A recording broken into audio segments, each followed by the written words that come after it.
ધર્મરાજાનું વ્રત।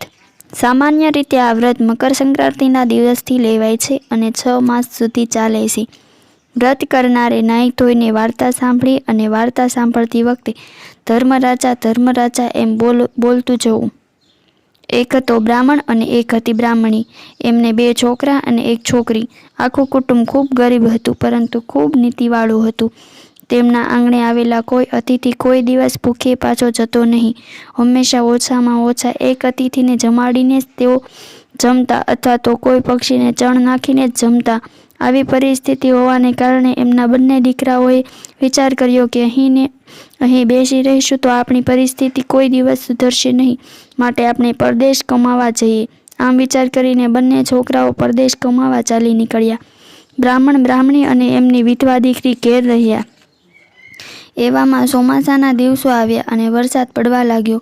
ઘણા દિવસો સુધી વરસાદ પડ્યો અને ઘણા દિવસો સુધી વાદળા રહ્યા, તેથી સૂર્ય ઉગ્યો જ નહીં, એટલે બ્રાહ્મણને ઘેર કોઈ અતિથિ આવ્યો જ નહીં। આથી બ્રાહ્મણ, બ્રાહ્મણી અને એની દીકરી 15 દિવસ ભૂખ્યા રહેવું પડ્યું। ભગવાન 3 જણાની શ્રદ્ધા અને ભક્તિ ઉપર પ્રસન્ન થયા। આથી ભગવાને હંસ અને લક્ષ્મીજીએ હંસલીનું રૂપ લઈને ઉડતા બ્રાહ્મણને ઘેર આવ્યા। એણે ખોબા ભરીને ઝાર નાખી, પણ તેમણે એકેય દાણો ખાધો નહીં। એટલે બ્રાહ્મણે તેમને પૂછ્યું, અમે એવા શું પાપ કર્યા છે કે તમે અમારો એકેય દાણો ખાતા જ નથી? હંસ કહે, અમે તો રાજહંસ છીએ, એટલે સાસા મોતી સિવાય બીજું કાંઈ ખાતા જ નથી। બ્રાહ્મણ તો આ વાત સાંભળીને સડક થઈ ગયો અને જે ઘરમાં અનાજના સાસા પડતા હોય કે ફાફા પડતા હોય ત્યાં સાસા મોતી લાવવા ક્યાંથી? બ્રાહ્મણી નગરશેઠ પાસે ગઈ, સવાશેર મોતી ઉધાર લઈ આવી। પોતાનું મકાન વેચીને પણ તેની કિંમત ચૂકવી આપવાની કબૂલાત આપી। બ્રાહ્મણી મોતી લઈને આવી, હંસની આગળ નાખ્યા અને ત્રાંબા કૂટી ભરીને પાણી મૂક્યું। હંસ અને હંસલી મોતીનો ચારો ચરી અને પાણી પીને ઉડી ગયા। અને 15 દિવસે આજે બ્રાહ્મણ, બ્રાહ્મણી અને તેમની વિધવા છોકરીએ ઉપવાસ છોડ્યા। એક મોતી ચણ્યા વગરનું રહી ગયું। જે છોકરીના હાથમાં આવ્યું એ લઈને એણે તુલસી ક્યારે મૂક્યું। બીજે દિવસે સવારે બ્રાહ્મણ અને બ્રાહ્મણી તુલસી ક્યારે દીવો મૂકવા આવ્યા ત્યારે જોયું તો તુલસીની ડાળીએ સાચા મોતીની શેરો લટકે છે। બ્રાહ્મણીએ તો મોતીની શેરો ઉતારી લીધી અને નગરશેઠને આપવા ગઈ। નગરશેઠને તો વધારે કિંમતી મોતી પાછા મળ્યા, એટલે આનંદ થયો। જરૂર જેટલા મોતી શેઠે રાખ્યા અને બાકીના પાછા આપ્યા। આ મોતીનો હાર નગરશેઠે પોતાની છોકરી માટે ઘડાવ્યો। એક વખત રાજકુંવરી આ હાર નગરશેઠની છોકરીના ગળામાં જોઈ ગઈ અને એ હારની માગણી કરી। નગરશેઠે આવા મોતી બ્રાહ્મણને ઘેર છે તે લઈ આવવા રાજાને કહ્યું। રાજાએ બ્રાહ્મણને ઘેર આવીને જોયું તો તુલસીના છોડમાં ડાળીએ સાચા મોતીની શેરો। રાજા તુલસીને જેવા અડવા ગયા અને મોતી લેવા ગયા એવા જ રાજાના હાથ છોડને ચોંટી ગયા। રાજાની સાથે રાણી હતા, એ રાજાના હાથ છોડાવવા ગયા તો એના હાથ પણ ચોંટી ગયા। રાજા રાણી તો બૂમાબૂમ કરવા લાગ્યા। આખરે બ્રાહ્મણ અને બ્રાહ્મણી આવ્યા। એમણે તુલસી માતાને વિનંતી કરી રાજા રાણીના હાથ છૂટા પાડ્યા। રાજા તો વિલે મોઢે બ્રાહ્મણને ઘેરથી પાછો ગયો।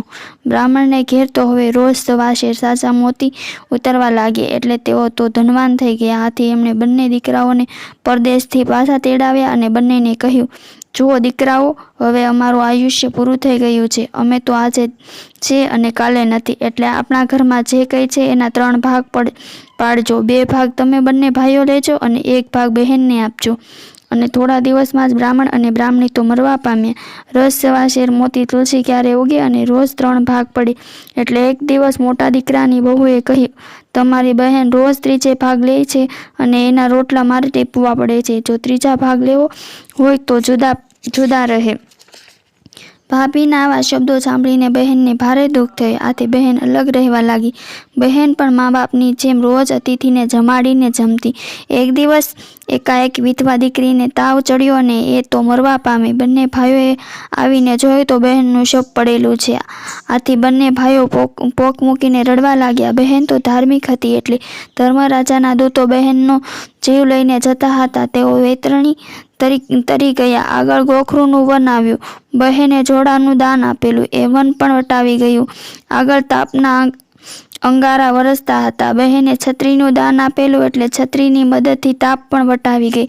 અંતે તેઓ ધર્મરાજાની પાસે આવ્યા. ધર્મરાજા બહેનનું ખાતું પોતાના ચોપડામાં જોવા માંડ્યું. એમાં બધા વ્રત નીકળ્યા, પણ એક ધર્મરાજાનું વ્રત ન નીકળ્યું. એટલે આ વ્રત કેવી રીતે કરવું એમ બહેનને પૂછ્યું. આ વ્રત 6 મહિનાનું છે. ગમે તે દિવસથી આ વ્રત કરી શકાય છે. આ વ્રતમાં ધર્મરાજાના નામનો દીવો કરવો, હાથમાં ઝાડના દાણા રાખવાના, રાખીને વાર્તા સાંભળવી. કોઈ વાર્તા સાંભળનાર ન હોય તો ઉપવાસ કરવો. 6 મહિના પૂરા થાય ત્યારે વ્રતનું ઉજવણું કરવું.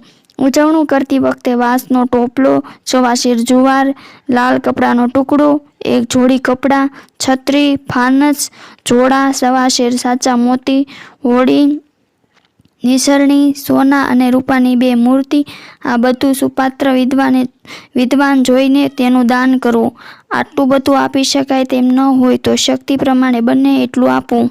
1 સેર ઘીની સુખડી કરવી, એના 4 ભાગ પાડવા. એમાં 1 ભાગ ગાયના ગોવાળને, બીજો ભાગ બ્રાહ્મણને, ત્રીજો ભાગ રમતા બાળકને, ચોથો ભાગ ઘરના માણસોને આપવો.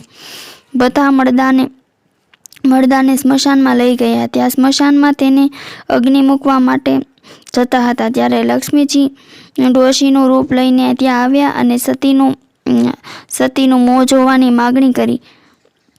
ડાકુઓએ તો વિધવા છોકરીનું મોં જોવાની ના પાડી, છતાંય ડોશી તો એમની પાસે ગયા અને મોં જોયો. મોં ઉપર હાથ ફેરવ્યો ત્યાં તો છોકરી જીવતી થઈ.